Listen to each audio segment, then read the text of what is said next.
Hey there, I am so excited to finally be doing this video about the Joker. The court gesture that's on the Joker card has really intrigued me. So I wanted to do a little research about it and just kind of find out what the court gesture was all about and how the court gesture basically entertained the royal court. And for me, entertainment is a temporary distraction, something that is only temporary to kind of get your mind off of things and to kind of relax yourself or things like that. That's what entertainment does. And so when we allow ourselves to be entertained by the court gesture, there are certain things that may happen. And so I found out there were two types of court gestures. One is a natural gesture. He was just innately witty. But the other one was one who was given licensed. Someone who was excused for his behavior. So when you think about that in relationships, because we all say, you know, I'm waiting for my king, and I'm a queen. So sometimes we allow court gestures into our life and we give them license in our lives. And so that has really been kind of heavy on me. Like, wow, we allow people to entertain us. And entertainment is a temporary distraction. So we don't want to miss our kings in 2016. I like that.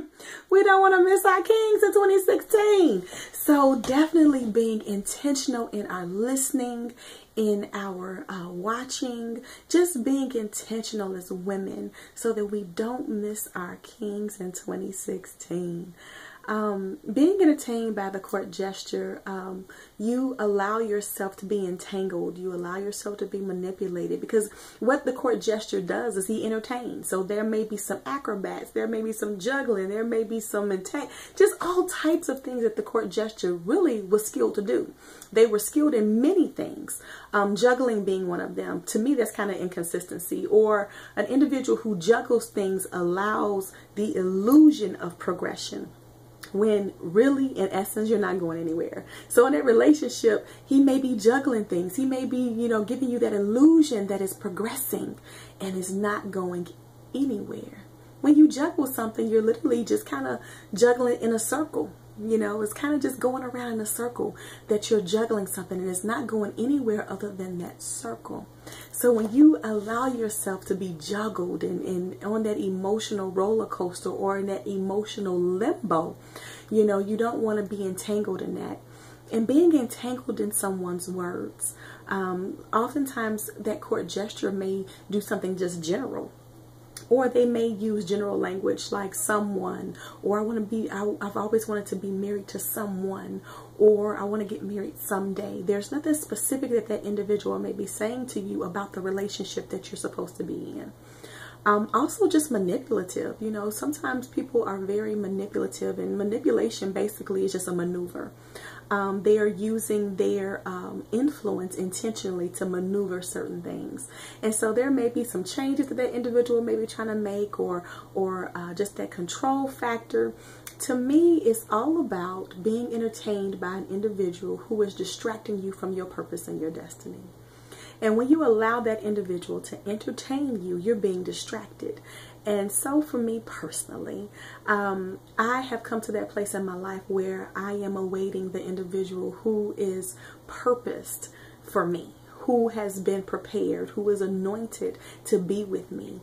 And so taking that stance allows me to be able to kind of figure out certain things fairly quickly and kind of say, oh no, I'm not interested. And it's not that I think I'm better than anything or anybody or nothing like that. It has nothing to do with ego. For me, it's about purpose. And so when you understand that you have a purpose and you have a destiny, you have a calling on your life, you will not allow yourself to be entertained as easily. A king will court you. A king will inspire you. He will empower you. He will uplift you. He's not intimidated by you. He's not going to to do any of those things, not going to manipulate you, not entangle you, not juggle you. There was also kind of that in and out type of thing goes on too, where that person may be in your life at one point in time, they may be gone again, they may come back in, but at that point, when you allow someone to constantly hop in and out of your life, you're giving them license, you're excusing that behavior, and so you're not taking that stance of nobility. Being noble, of nobility, of a royal court, you're not allowing yourself to have that queen stance. And so being a queen, knowing that you are a part of a royal court awaiting your king, will give you the ability to recognize when you're being entertained. A king brings stability, he brings security, he brings safety. That's what a king brings. And so as opposed to being entertained, there's a big difference. And so for me, I'm awaiting my king in 2016. I don't want to miss my king. So for me, being entertained, I can't allow myself to be entertained. Entertainment to me is temporary. It's a temporary distraction. Anytime we go to a movie, or anytime we may go shopping, anything you do for entertainment purposes, when you come back home, the things that you left home are still right there. Entertainment is temporary. Not that entertainment is bad, but what I'm saying is entertainment is temporary. So in 2016, await your king and don't be entertained by the court gesture.